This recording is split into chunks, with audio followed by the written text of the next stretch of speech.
Hello. देखिए, आज का बहुत ही बेसिक और इम्पोर्टेंट टॉपिक है जो आपकी क्लास 10th और क्लास 11th और 12th के लिए कॉमन हो सकता है। इस कॉमन टॉपिक का नाम है आईयूपीएसी। आईयूपीएसी क्या है? एक पद्धति है जिसमें तुम्हारी केमिस्ट्री के जो यौगिक होते हैं उनका एक नियम कायदा के अनुसार उसमें क्या लिखा जाता है, नाम रखा जाता है। तो चलिए बेसिक जानते हैं किस तरीके से होती हैं, क्या होती हैं आईयूपीएसी, आप किस किस के लिए कॉमन हो सकते हैं। तो कुछ चीज़ें होती हैं जो आपको याद करनी होती हैं, जैसे एक कार्बन के लिए हम क्या लगाते हैं, दो कार्बन के लिए हम क्या लगाते हैं, तीन के लिए क्या लगाते हैं। ये चीज़ें मैं आपको लिख देता हूँ आपके लिए, इन्हें आप नोट डाउन कर लीजिए। तो केमिस्ट्री का टॉपिक है केमिस्ट्री। वैसे तो बेसिक में जो स्टेप बाय स्टेप चल रहा है वो क्लास 10th में चल रहा है, और क्लास 10th के 3 से 4 चैप्टर हो चुके हैं। चौथा चैप्टर आपके पास यही शुरू होने वाला है, कार्बनिक के यौगिक। और कार्बनिक के यौगिक में आपको यही चीज़ पढ़ेंगे आपको शुरुआत में, आईयूपीएसी। क्या पढ़ेंगे? आईयूपीएसी। अब देखो इसमें एक टॉपिक आता है, शुरुआत से स्टार्ट करते हैं तो हाइड्रोकार्बन। क्या आते हैं? हाइड्रोकार्बन। अब हाइड्रोकार्बन की परिभाषा क्या होती है? हेडिंग से ही पता चल रहा है कि इसमें क्या क्या हो सकता है। इसमें एक तो हाइड्रोजन होगी, एक कार्बन होगा। तो यहाँ मैं लिखूँगा हाइड्रोजन व कार्बन से बने यौगिक, कार्बन से बने यौगिक क्या कहलाते हैं? हाइड्रोकार्बन कहलाते हैं। जैसे CH4 हो गया, C2H6 हो गया, C6H12 ठीक है। तो ये सभी क्या है? हाइड्रोकार्बन है, जिनमें कार्बन और हाइड्रोजन क्या होता है, उस उपस्थित होता है। अब पढ़ेंगे बेसिक चीज़ें जो आपकी आईयूपीएसी शुरू होती हैं। आईयूपीएसी, आई का मतलब होता है international, IN inter national. You का मतलब होता है यूनियन ऑफ, पी का मतलब होता है प्योर, एंड ए का मतलब होता है अप्लाइड, और सी का मतलब होता है chemistry. International union of pure and applied chemistry, ये आईयूपीएसी का पूरा नाम होता है। ठीक है, नोट डाउन कर लीजिए इस चीज़ को। अब बात आती है कि आईयूपीएसी को किस तरीके से बांटा गया है, वो मैं यहाँ पर इसका चित्र बना देता हूँ।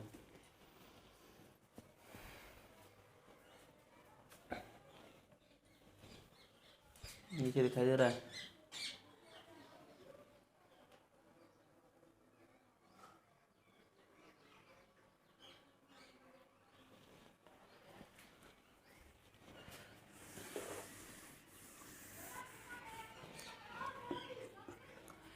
आईयूपीएसी को दो पार्टों में बांटा गया है। सबसे पहले पढ़ेंगे एलिफेटिक, या इन्हें आप सबसे पहले कह सकते हैं खुली श्रृंखला वाले।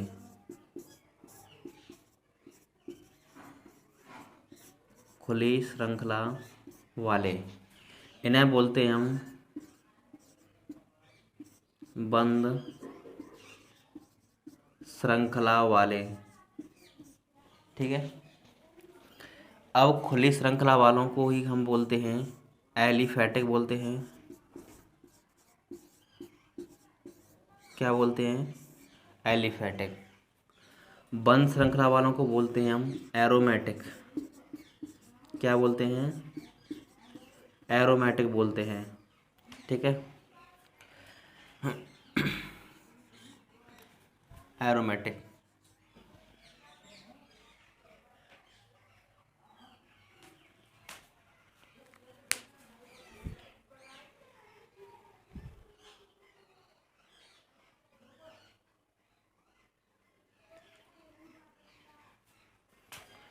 क्या बोलते हैं? एलिफेटिक।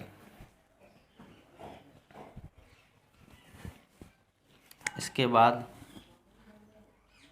इन्हें दो प्रकार से बांटा गया है, संतृप्त हाइड्रोकार्बन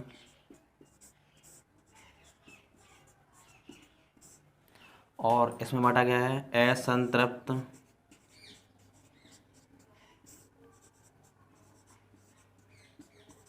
असंतृप्त हाइड्रोकार्बन।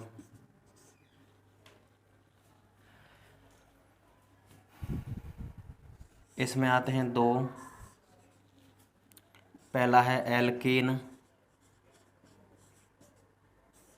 सेकंड है एल्काइन। एल्कीन होते हैं डबल बॉन्ड वाले, एल्काइन होते हैं ट्रिपल बॉन्ड वाले, और संतृप्त हाइड्रोकार्बन होते हैं तुम्हारे एल्केन। एल्केन जो आपके सिंगल बॉन्ड वाले हैं। इनका सामान्य सूत्र की बात करें तो CnH2n+2 होता है। इनके सूत्र की बात करें तो CnH2n होता है। इनकी बात करें तो CnH2n-2 होता है। ठीक है, एरोमेटिक पढ़े तो एरोमेटिक आपके हैं दो प्रकार के। पहला पढ़ेंगे आप साइक्लो वाले और सेकंड पढ़ेंगे आप बेंजीन। क्या पढ़ेंगे? बेंजीन। साइक्लो में आप इस तरह की आकृति पढ़ेंगे, ट्रायंगल है, चतुर्भुज है, पंचभुज है और षष्ठभुज है, इस तरह की आकृतियाँ। इसमें केवल बेंजीन पढ़ेंगे। षष्ठभुज में और बेंजीन में यही फर्क होता है कि बीच में इसमें डबल बॉन्ड आते हैं, इसमें डबल बॉन्ड नहीं आते, इसमें केवल सिंगल बॉन्ड आते हैं। तो यहाँ तक इस डायग्राम को नोट डाउन कीजिए।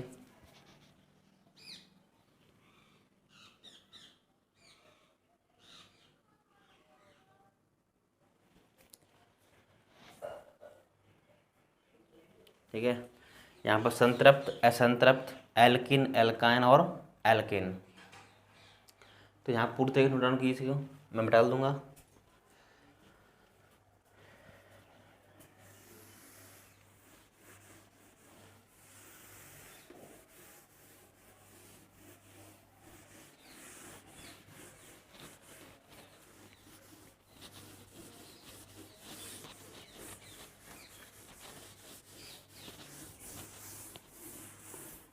आगे चलें।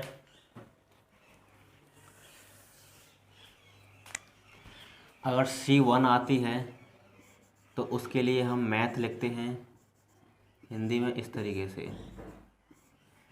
अगर C2 एंड 2 का मतलब है 2 कार्बन आते हैं तो उसके लिए हम एथ का प्रयोग करते हैं इस तरीके से। C3 आए तो इसके लिए हम प्रॉप का प्रयोग करते हैं, प्रॉप। C4 की बात करें तो इसके लिए ब्यूट आता है, हिंदी में इस तरीके से आता है। C5 के लिए पेंट आता है। C6 के लिए हम हेक्स का प्रयोग करते हैं, हेक्स। C7 आए यानी 7C आए तो आपको हेप्ट का प्रयोग करना है। और C8 आए तो आपको ऑक्ट का प्रयोग करना है। और C9 आए तो उसके लिए नॉन का प्रयोग करते हैं। और C10 आए तो उसके लिए डैग का प्रयोग करते हैं।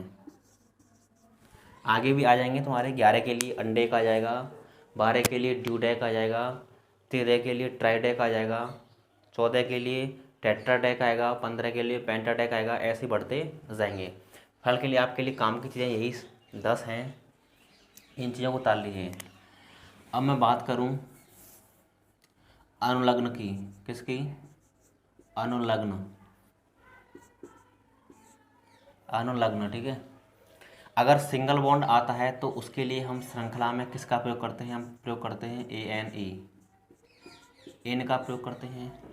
अगर डबल बॉन्ड आता है तो उसके लिए हम इन का प्रयोग करते हैं, इन का प्रयोग करते हैं। ट्रिपल बॉन्ड आए तो उसके लिए हम आयन का प्रयोग करते हैं, आयन का प्रयोग करते हैं। अगर OH आता है तो उसके लिए हम ऑल का प्रयोग करते हैं, ऑल का प्रयोग करते हैं। अगर CHO ग्रुप आता है तो उसके लिए हम अल का प्रयोग करते हैं। अगर O आता है तो हम ऑक्सी का प्रयोग करते हैं। अगर कीटोन आता है तो उसके लिए हम ऑन का प्रयोग करते हैं, ऑन। अगर इस तरीके से आता है तो हम एमाइन का प्रयोग करते हैं।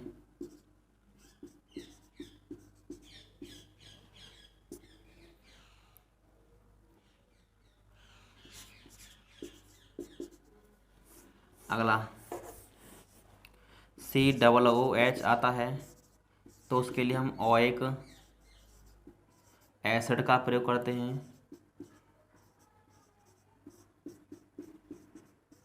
Oic acid. तो इन चीज़ों की आप उतार लीजिए। ये मैं बाद में बताऊंगा जब टॉपिक चलेगा किस तरीके से इन चीज़ों का प्रयोग किया जाता है, ठीक है। तो फिलहाल बेसिक के लिए आपने उतार सकते हैं।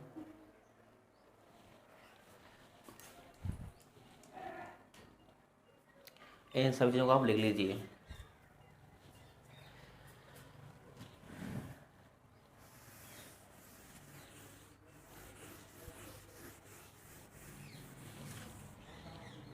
अभी आज हम पढ़ेंगे बिल्कुल सिंपल वाले IUPAC, जिसमें किसी भी शाखा का, किसी भी समूह का डबल बॉन्ड और ट्रिपल बॉन्ड उसमें किसी का भी प्रयोग नहीं किया जाएगा।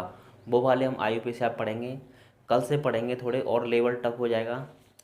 तो देखो, सबसे मैं पहले एग्जाम लेता हूँ C1 के लिए। तो समझिए इन चीज़ों को।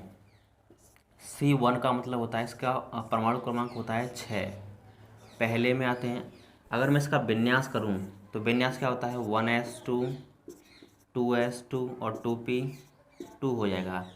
आगे वाली संख्या होती है वो हमेशा इसकी क्लास को व्यक्त करती है, और ऊपर की संख्या होती है वो इलेक्ट्रॉन को व्यक्त करती है। यानी फर्स्ट क्लास में S ब्लॉक में कितने इलेक्ट्रॉन हैं? 2 इलेक्ट्रॉन हैं। तो पहली क्लास में कितने इलेक्ट्रॉन हैं? 2 हैं, तो ये मैंने यहाँ 2 लिख लिया। ये सेकंड क्लास यानी जो S और P के जो आगे की संख्या है वो क्या क्या व्यक्त करेंगी? क्लास को व्यक्त कर देंगी। यानी कौन सी कक्षा है? इसमें कक्षा है सेकंड। दूसरी और दूसरी इलेक्ट्रॉन हो गए 2 और 2 4 इलेक्ट्रॉन, ठीक है। तो 2,4 हो गए। इसमें हाइड्रोजन और आएगा तो हाइड्रोजन का हो गया 1, यानी कि 1s1। तो पहली क्लास में कितने इलेक्ट्रॉन हैं? 1 इलेक्ट्रॉन है। अब अष्टक नियम के अनुसार क्या कहता है कि संयोजी कोश में कम से कम 8 इलेक्ट्रॉन होने चाहिए। अब सेकंड क्लास के अंदर इसकी तो फर्स्ट क्लास है, और फर्स्ट क्लास में 2 से ज़्यादा इलेक्ट्रॉन नहीं हो सकते हैं। लेकिन सेकंड क्लास में कम से कम कितने होने चाहिए? 8 इलेक्ट्रॉन होना अति आवश्यक है, ठीक है। अब बताइए, 8 इलेक्ट्रॉन करने के लिए इसे कितने की ज़रूरत है? इसके पास 4 तो ऑलरेडी हैं। 8 इलेक्ट्रॉन करने के लिए कितने की ज़रूरत है? 4 की ज़रूरत है। अब एक हाइड्रोजन के पास कितना होता है? केवल 1 होता है। तो केवल एक हाइड्रोजन एक ही इलेक्ट्रॉन दे सकता है, या एक इलेक्ट्रॉन का ही साझा कर सकता है। लेकिन इसे चाहिए 4 और इसके पास है 1। तो ऐसे तो बात बनेगी नहीं। तो बात कैसे बनेगी? या तो हाइड्रोजन 4 हो जाएं, क्या हो जाएं, हाइड्रोजन 4 हो जाएं, तो 4 हाइड्रोजन के पास कितने इलेक्ट्रॉन हो जाएंगे, 4 इलेक्ट्रॉन हो जाएंगे, और 4 इलेक्ट्रॉन मिलकर इस 4 के साथ क्या कर लेंगे, साझा कर लेंगे, और क्या बंध बनाएंगे, सहसंयोजी बंध बना लेंगे। तो मैंने यहाँ लिख दिया कार्बन, एक हाइड्रोजन, एक हाइड्रोजन, एक हाइड्रोजन, एक हाइड्रोजन। इनके पास कितने इलेक्ट्रॉन हैं, एक एक होंगे सबके पास। तो मैंने एक गोला बना दिया, यहाँ पर भी गोला, इसका भी गोला और इसका भी गोला। अब इसके पास कितने इलेक्ट्रॉन हैं, 4 हैं, तो एक इसको दे दिया, एक इसको।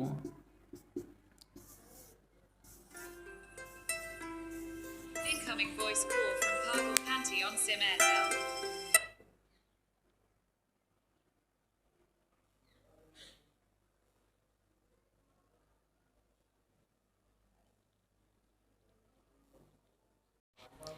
आइए देखें, एक कार्बन के पास कितने इलेक्ट्रॉन हैं, 4 हैं, तो एक इसको दे दिया, एक इसको दे दिया, एक इसको दे दिया, चारों हाइड्रोजन के पास चारों इलेक्ट्रॉन दे दिए। एक हाइड्रोजन के पास कितना इलेक्ट्रॉन होता है, एक होता है। अब इसके गोले में फर्स्ट क्लास में कम से कम कितने इलेक्ट्रॉन होने चाहिए, 2 होने चाहिए, यानी हाइड्रोजन की बाहरी कक्षा में कम से कम 2 इलेक्ट्रॉन होने चाहिए। देखो हाइड्रोजन की दो सबरे जो जितने भी 4 हाइड्रोजन हैं सबके गोले में 2 2 इलेक्ट्रॉन हैं, हो गए। लेकिन हमें कार्बन के कितने करने हैं, 8 करने हैं, तो एक एक इनके दिया है, एक एक कर लेगा, साझा कर लेगा, यानी सभी के साथ ले लेगा। अब मैं यहाँ लिखूँगा इस तरीके से, सी, एक एच, एक एच, एक एच, एक एच, ठीक है। अब देखो इन इन दोनों के बीच, यानी इस कार्बन और इस हाइड्रोजन के बीच में कितने का साझा हुआ है, बताइए। साझा हुआ है, एक हाइड्रोजन का इलेक्ट्रॉन लगा हुआ है, एक कार्बन का इलेक्ट्रॉन लगा हुआ है, यानी दोनों ने एक एक इलेक्ट्रॉन लगाया है साझे में। जब एक एक इलेक्ट्रॉन लगाया है तो साझा कितने का हुआ, सिंगल बॉन्ड का। इन दोनों के बीच में कितना हुआ, सिंगल बॉन्ड, सिंगल बॉन्ड और सिंगल बॉन्ड, सभी के बीच में सिंगल बॉन्ड है। अब देखिए यहाँ एक कार्बन है, एक कार्बन के लिए मैंने किसका प्रयोग किया रहा था, मैथ का, किसका, MATH, ठीक है। आप हिंदी में भी बना सकते हैं, यहाँ लिख दूँ मैं मैथ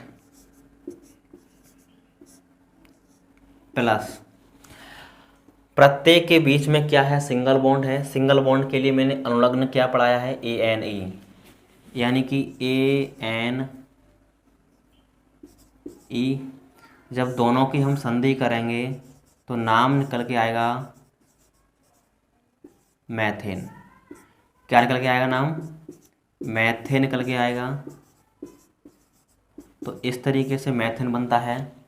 अगर इसके सूत्र की बात करें तो इसमें सी कितने हैं, एक सी है, तो मैंने एक सी लिख लिया।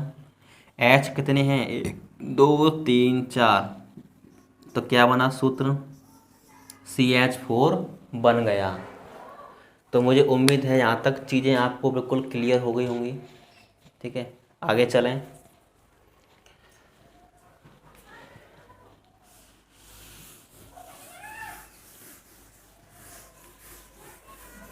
अब आपको बार बार ये सब चीज़ें निकालने की ज़रूरत नहीं है, सिर्फ एक बात जान लीजिए, कार्बन की वैलेंसी होती है 4, यानी कि उसके साथ जुड़ने वाले हाइड्रोजन्स की संख्या या single bond, double bond, triple bond की संख्या कितनी होनी चाहिए, 4 होनी चाहिए। अगर डबल डबल के 2 बॉन्ड हैं तो डबल बॉन्ड कितने आएंगे, 2 आएंगे। अगर सिंगल सिंगल बॉन्ड आ रहे हैं तो क्या आने चाहिए, 4 आने चाहिए। अगर एक ट्रिपल बॉन्ड है, एक सिंगल बॉन्ड है, तब भी कितनी होनी चाहिए, 4 होनी चाहिए। तो चलिए नेक्स्ट एग्जांपल देते हैं। अब लेंगे 2 कार्बन के साथ। तो पहले हम शुरुआत करते हैं एल्केन की, किसकी, एल्केन। एल्केन होते क्या हैं, पहले वो जान लीजिए। ऐसे हाइड्रोकार्बन, ऐसे हाइड्रोकार्बन जिसमें, ऐसे हाइड्रोकार्बन जिसमें कार्बन कार्बन परमाणु के साथ, कार्बन परमाणु के साथ एकल बंध इंग्लिश में बोलते हैं सिंगल बॉन्ड। सिंगल बॉन्ड से जुड़े होते हैं, क्या होते हैं? सिंगल बॉन्ड से जुड़े होते हैं, क्या कहलाते हैं? एल्केन कहलाते हैं। क्या कहलाते हैं? एल्केन कहलाते हैं। यहाँ तक क्लियर है? यानी कार्बन कार्बन के साथ सिंगल बॉन्ड जुड़ा होना चाहिए, कार्बन कार्बन डबल बॉन्ड जुड़ा होना चाहिए, कार्बन कार्बन ट्रिपल बॉन्ड जुड़ा होना चाहिए, तभी वो एल्केन, एल्किन और एल्काइन कहलाएंगे। ठीक है, क्योंकि एक कार्बन हाइड्रोजन की वैलेंसी तो एक ही होती है, तो उसमें तो जानबूझकर एक ही इलेक्ट्रॉन आएगा और उसके साथ आने वाला बॉन्ड भी सिंगल आएगा। लेकिन कार्बन के साथ वैलेंसी उसकी 4 होती है, तो उसमें डबल बॉन्ड भी आ सकता है, सिंगल बॉन्ड भी आ सकता है और ट्रिपल बॉन्ड भी आ सकता है। ठीक है, इसका सूत्र में लिखाया था अभी मैंने, CnH2n+2 होता है। अब मैं 2 ले लूँ, कार्बन ले लिए। अब परिभाषा क्या कहती है? ऐसे हाइड्रोकार्बन जिसमें कार्बन कार्बन परमाणुओं के साथ सिंगल बॉन्ड से जुड़ा हो, तो हमें सिंगल बॉन्ड से इसे जोड़ देना है। जोड़ दिया, जब सिंगल बॉन्ड जोड़ दिया तो बताइए 4 में से एक कार्बन की वैलेंसी पूरी हो चुकी है, तो कार्बन की वैलेंसी अब कितनी कितनी बची हैं? जायज़ है 4 में से जब एक चली जाएगी तो कितनी बची होंगी? 3 बची होंगी। यानी इस कार्बन के साथ जुड़ने वाले हाइड्रोजन कितने होंगे? 3। और इससे भी जुड़ने वाले हाइड्रोजन कितने होंगे? 3 होंगी, क्योंकि एक कार्बन की वैलेंसी क्या होनी चाहिए? 4 होनी चाहिए। तो 1 2 3 4, 1 2 3 4। तो यहाँ पर भी H आएगा, यहाँ पर भी H, यहाँ पर भी H, H और H और H। जब 2C हैं, 2C के लिए हम H का प्रयोग करते हैं, EATH प्लस। हर एक के बीच में क्या है? सिंगल बॉन्ड है। इन दोनों के बीच में क्या है? सिंगल बॉन्ड है। तो हम एन का प्रयोग करेंगे, तो नाम क्या बनेगा? EATHENE, एथेन नाम बन जाएगा। हिंदी में लिखे हैं तो आप लिख सकते हैं एथेन। अब सूत्र की बात करें, सी कितने हैं? 2 हैं, तो C2 हो गया। H कितने हैं? 3, और 3 कितने हो गए? 6। अगर आप इस सूत्र से निकालना चाहें तो आप भी निकाल सकते हैं।